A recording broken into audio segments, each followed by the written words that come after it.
Hey everyone, and welcome to the channel. In this video, I am running through a place called Redbird State Recreation Area. It is located in Duggar, Indiana. It is open sunrise to sunset, and has trails for all levels of experience, including some Jeep Badge of Honor trails. It is extremely cheap to enter, $15 I think, and the staff are amazingly friendly. There is no camping, but there are campsites within 10 minutes. Gas stations and restaurants are nearby as well. They have pavilions and picnic areas if you want to set up for lunch as well. Near the entrance or exit, just outside the office, there is also a free air station.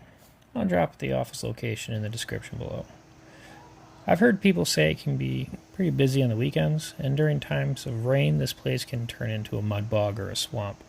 On both of my last trips, it has been relatively dry and only a couple of people on the trail, and I didn't have any traction issues whatsoever. Because we aren't running with any additional vehicles, and it's just me and the kids out here, you're going to see me not going through the more challenging areas. No reason to get into any kind of situation I can't get out of. I will apologize in advance. My investment to the next generation was giving their best efforts to bring you the most epic adventure angles. Buckle up, we're going to be experiencing some camera turbulence.